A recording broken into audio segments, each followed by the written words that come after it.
Hello and welcome to Wayland Sports Chat. My name's Josh Schreiber. Alongside me are Garrett Spooner and Andrew Boyer. In today's episode, we'll be discussing the recent Mookie Betts trade to the Los Angeles Dodgers, the NBA trade deadline and what we think about the trades made, and the XFL. So let's get started. Recently, the Boston Red Sox made a blockbuster trade to the Los Angeles Dodgers, sending their star outfielder Mookie Betts and David Price to the Los Angeles Dodgers for Jeter Downs, a catching prospect, and Alex Verdugo. So, guys, what do you think about this trade? Yeah, for me, Josh, I think it was absolutely the wrong deal for the Red Sox to make. In the MLB, there is no limit on cap or how much you can pay on players. It is rather just if the owner wants to pay the luxury tax. So the owner clearly didn't want to re-sign Mookie Betts to his $300 million deal in the offseason, so he decided to let him go. Mookie Betts is only 2 years outside of his MVP season, and he's still very well in his prime. Sure, they got rid of David Price, who was disappointing to say the least, but still, losing a player like Mookie Betts, a top 5 player in the MLB, when you're still looking to make the playoffs, still looking to contend, it's disappointing to see from the standpoint of Red Sox fan, Josh. Yeah, Andrew? Yeah, Garrett, I definitely agree with you. Giving up an MVP caliber player like Mookie Betts, former MVP, is never a good move for a team that wants to win. Especially, they didn't even get like draft picks or something for the future. They just freed up some cap space, and there is no cap limit, so it doesn't make a lot of sense. But we could be seeing the Red Sox moving into a rebuilding phase just with this new money. What they can do with it.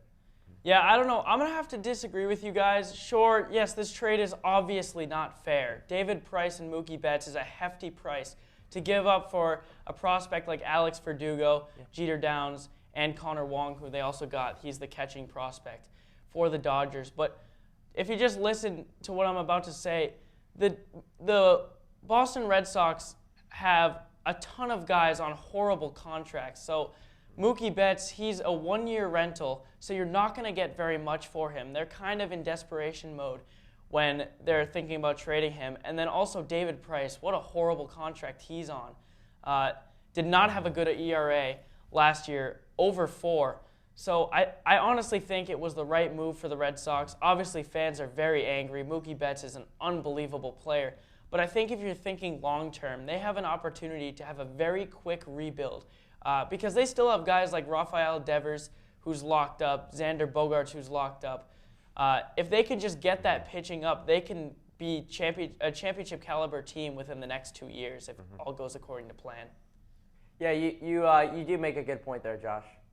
All right, so let's shift over to the NBA. The NBA trade deadline happened recently with a lot of kind of confusing trades, but a few notable things I'll say is that the Lakers didn't do anything, neither did the Celtics. But what do you guys think are some of the big moves and your reactions to those moves in the trade deadline?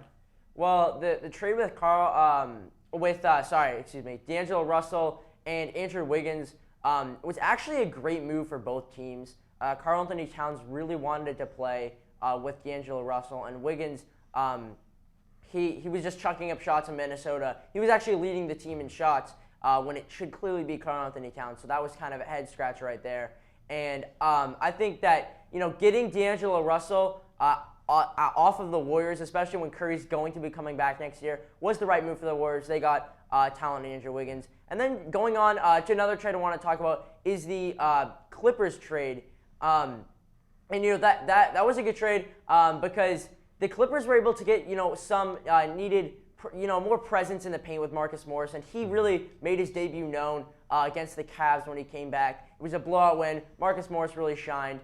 They did pick up Isaiah Thomas, who I was excited about, but they later cut him from the roster, so that just doesn't make a lot of sense there. But definitely Marcus Morris is going to help the Clippers. They were arguably the deepest team in the league now. Andrew, do you think the Clippers can now go farther in the playoffs with the addition of Marcus Morris at the deadline? I mean, they were already going far. One of my title favorites, just along with the Bucks. But Marcus Morris, I mean, adding a guy like that is something that's not going to ever hurt your team because just the physicality that he brings. Someone definitely, if they're going against the Lakers, to stop AD and LeBron when they match up against them. Yeah, and Garrett, I'm gonna I'm going to agree with you. I definitely agree the Clippers trade was awesome for them. Marcus Morris is going to be a great piece, maybe help guard LeBron in some big situations and potentially an Eastern Conference Finals matchup.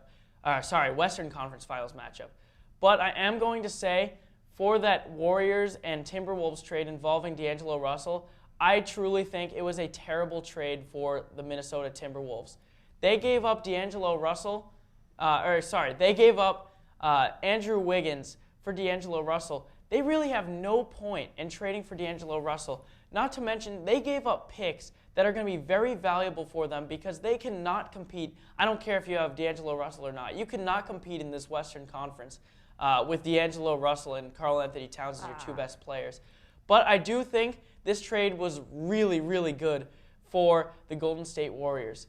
Once Klay and Steph Curry come back, you have no use for D'Angelo Russell. Andrew Wiggins could be a good piece. They're going to potentially have the first pick overall, which is unbelievable. Maybe draft someone like James Wiseman. I don't see them drafting LaMelo Ball, but I think the Warriors could have potentially the quickest rebuild we've ever seen and be a championship caliber team next year after this trade. Yeah, I mean, Josh, first of all, I wouldn't really call it a rebuild. They're just kind of taking a year off with some guys coming off of injuries. Another thing, if the Warriors got LaMelo Ball, that would be exceptional for them. Where would he play, though? Where would he play? I mean, with the three greatest shooters of all time, I think you can definitely make a case for LaMelo Ball. And then just going on to how I kind of, I actually think the Timberwolves might have even won this trade. Karl Anthony Towns was unhappy. He was like, they just traded, Jeff Teague, so they got rid of a guard. Karl Anthony Towns was very unhappy. Timberwolves are doing horribly. And now they pick up one of his best friends, a really great player. D'Angelo Russell was an all-star last year, and I really think that they can make a run in the Western Conference, not this year, but next year, with that improved team chemistry, improved shooting with D'Angelo Russell, and a happier Karl Anthony Towns. Okay, but do you really think that Karl Anthony Towns is the kind of guy that can lead a team in a conference that has guys like LeBron James, Anthony Davis, Kawhi Leonard? The list goes on. The Western Conference is ridiculous, not to mention Luka Doncic and Kristaps Porzingis on the Mavericks. Who knows where they'll be a year from now, 2 years from now. To me, this trade just didn't really make sense. Garrett, what are you thinking for the trade deadline? Yeah, so one trade that we haven't really talked about was the trade between the Memphis Grizzlies and the Miami Heat. Memphis sending over Andre Iguodala and the Heat sending over Justice Winslow and some other young players. So I feel like Memphis is a big winner in this trade. Think about it this way.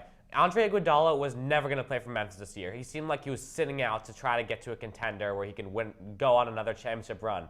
So with Memphis, they got back an only 23-year-old Justice Winslow who has loads of potential. We saw it at Duke. We've seen it in flashes at the Heat where he can really take over games. So Memphis, a huge winner. And going back onto the topic of Karl Anthony Towns and D'Angelo Russell, there is no way that duo can compete in the West. Think about the other duos in the Western Conference: Anthony Davis, LeBron James, Paul George, Kawhi Leonard, Kristaps Porzingis, and Luka Doncic. All three of those duos are better, way better than D'Angelo Russell and Karl Anthony Towns. It just won't work. I completely agree with you, Garrett. But going back to your point on the Memphis Grizzlies, I think they did an amazing job. Andre Iguodala was not going to play for them. They basically traded nothing. And they got a guy like Justice Winslow, only 23 years old, as you mentioned. I'm shocked that they were able to get so much for Andre Iguodala. I mean, Memphis did pick up a great guy in Justice Winslow, a young guy. Definitely will help their team in the future. But I wouldn't sleep on Andre Iguodala. He's a experienced veteran in the playoffs, former Finals MVP, and on the Heat, which is a team that's really showing that they can compete. I think that experience will definitely help their team grow. Yes, Andrew. Both teams, I feel like, were winners from this trade. The Heat got a veteran who knows what it's like to play in the finals, knows what it's like to go on a finals run. But think about Memphis in the future. They have Justice Winslow, John Morant, Jaren Jackson, three players that can really contribute and could be one of the best cores in the league 5 or 6 years from now. Yeah, definitely. You'll see like them and the Pelicans down the line battling it out in the West. That's definitely what I completely agree. Yeah, it could be a very exciting future in the NBA, especially the Western Conference. Obviously, Eastern Conference not doing too well right now, but we'll see how things play out. Anyways, now we're going to shift over to the XFL. The XFL had a lot of hype going into their opening week. What did you guys think to start off their season this year, rather not the franchise, but the sport of the XFL? Yeah, I really like the rule changes for the game of football that the XFL has introduced to the game. After a touchdown, you can, in the NFL, you can only go for a 2-point conversion or an extra point field goal. Now with the XFL, they have a 3-point attempt after a touchdown where you can take the ball from the 10-yard line, try to get in the end zone. A 2-point attempt where you take the ball from the 5, and an extra point attempt or 1-point attempt where you take the ball from the 3. I think that's excellent because a game is never really out of hand at this point. An 18-point game is only 2 possessions, 2 drives down the field. I think that will add to more entertaining football and more entertaining games. Secondly, of course the players aren't going to be to the NFL caliber. I mean, it's essentially a minor leagues for the NFL. They have worse caliber players, etc. So the football isn't that great.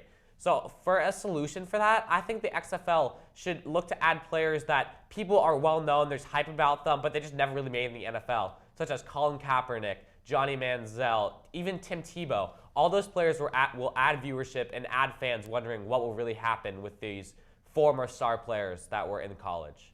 Yeah, absolutely. I think that's an interesting point, Garrett. So I'm going to start off by first saying, I agree with you, Garrett, but I'm going to start off by saying that marketing in the XFL has been tremendous. They have done a great job displaying their sport nationwide. They're on ESPN, Fox. Those are two big networking stations. But one thing I'm going to say is they do not have a lot of talent at quarterback, because if you think about it, the quarterbacks in the XFL are all guys that couldn't even be a third string, potentially even fourth string quarterback for an NFL roster. Yeah. You can find some hidden talent at the other positions, but I'm going to make a proposal. I don't know the legalities behind it, but what if the XFL changed it so instead of going to college, high schoolers could go to the XFL, make money where you can't in college right now. You could get some really good talent, or at least better talent than what you have now, and it would also attract more fans to the sport because they could be really interested. Because what if some really talented, maybe 4-star recruit decides not to go to college, make money in the XFL for maybe 3 years, then go to the NFL? That could be a really interesting change for the XFL, get some new talent. Yeah, so Josh, you do make some good points there, especially about players going out of high school. But that would kind of be a head case. Imagine just out of high school playing against grown men who've been in this league. And XFL, there's even less, I think, rules to protect quarterbacks or players, especially from hits. So that could be a head case with the injuries. Along with that, I don't see the XFL as a league where players, like, their goal is the NFL, right? Every football player goal is the NFL at this point. But I don't see players going through the XFL and then going to the NFL. I don't see how the XFL would prepare players to go to the NFL. So that would mean that players would be just saying, my goal is to go to the XFL. And the problem is I don't see how many players will be saying, I want to go to the XFL just because of the pay. Right now, the NFL, their contracts, they pay their players a lot better.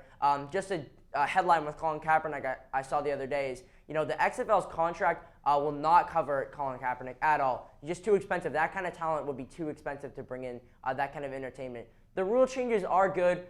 One I would like to know is the overtime. I could see how we could see some great finales at the end of games, just how the overtime drives. It's like you have 5 chances to score. The scoring's a little bit different. And that's definitely something to check out. So, yeah, I do see where you're coming from about the rules, but I don't see how they get really exceptional players in their league. Yeah, and I agree with you, Garrett, but if we look back when we had the AAF for that very short period of time that there was, one guy that I think you can see guys go from that league to the NFL is Greg Ward Jr., who is a former quarterback for the University of Houston. He switched to wide receiver, went to the AAF, and then was actually signed by the Philadelphia Eagles in the NFL.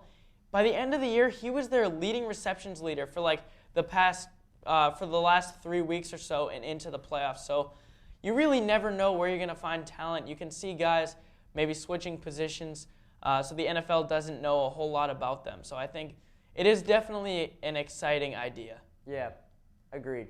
So anyways, that'll do it for us here today on Wayland Sports Chat. Thank you for watching. Please stay tuned to WSPN to check out some of the basketball games we have coming up down the stretch.